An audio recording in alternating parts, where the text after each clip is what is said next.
ځمکه باندې انډیا قبضه وکړله او خلکو دا تبصرې شروع کړلې چې خدا نه خواسته پاکستان نور خپل ازادي برقرار نشي ساتلی. پاکستان د دنیا د نقشې نه ختم شو.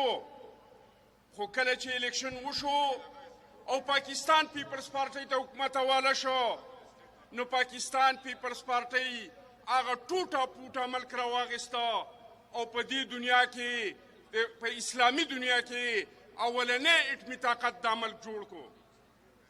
بیا د هغې نه پس زما ورونو د ضیاء الحق په ورځو کې تاسو وکتل چې د دې ملک څه حشر نشر شوی و.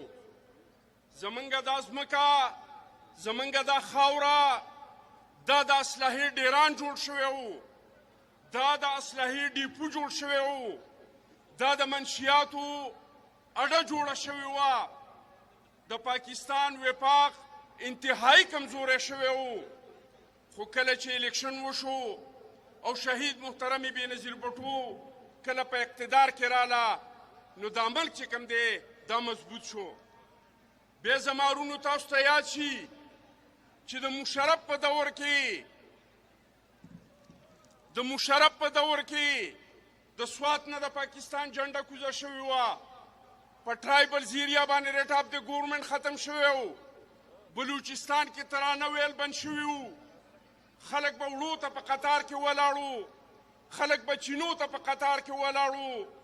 خو کله چې په دې ملک باندې د پاکستان پیپلز پارټۍ حکومت راغی نو تاسو وکتل چې په سوات باندې هم د پاکستان جنډه ودرېدله، په ټرایبل ایریا باندې هم ریټ آف د ګورنمنټ قایم شو، بلوچستان کې هم ترانه ویل دوباره شروع شو. زما ورونو که تاسو دا غواړئ چې نن پاکستان په کومو مسایلو کې ګیر دی، یو ځل بیا پاکستان ته خصوصا پښتنو ته او بلوچیانو ته چې کوم د دهشتګردۍ ښکار دي، که دا دهشتګردي په دې ملک کې ختمول غواړئ، که په دې ملک کې امن راوستل غواړئ، دا کومه مهنګایي چې په دې ملک کې ده که دا ختمول غواړئ، که د پاکستان معیشت دا بهتر کول غواړئ، که تاسو دا غواړئ چې زمونږ کم طالب علمان کم نوجوانان د چا څه چې دوه ډیګرۍ ورڅه دي او په نوکرو پسې در په در باندې ګرځي، که د هغوی حالات بدلول غواړئ نو تاسو له به د پاکستان پیپلز پارټۍ ملګرتیا کولی، تاسو له به د بلاول بټو چیرمن بلاول بټو ملګرتیا کولی.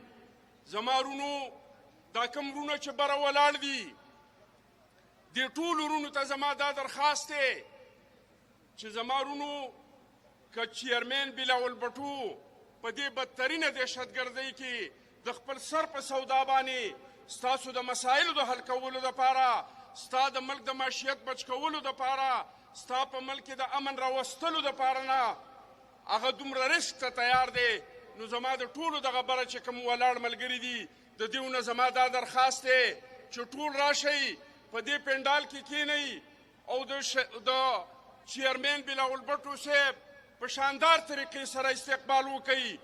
زما ورونو زمونږ دا خاوره دا د دوو خبرو دپاره مشهوره ده. اولنۍ خبره ده چې زمونږ خلک دا مهمن نواز خلک دی، د هر چا یو خپل توره امتیاز دی. زمونږ د دیر او د باجوړ د خلکو توره امتیاز چې کوم ده دا مهمن نوازي ده، دا میلمه ته عزت ورکول دي، دا د میلمه په شانداره طریقې سره استقبال کول دي.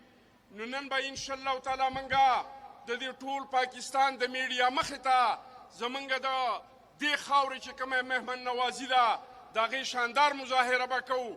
د چیرمن بلاول بټو صاحب به په شاندار طریقې سره موږ استقبال کوو. بل زما ورونو زمونږ خلک چې کوم دی دا احسان فراموشه خلک نه دی،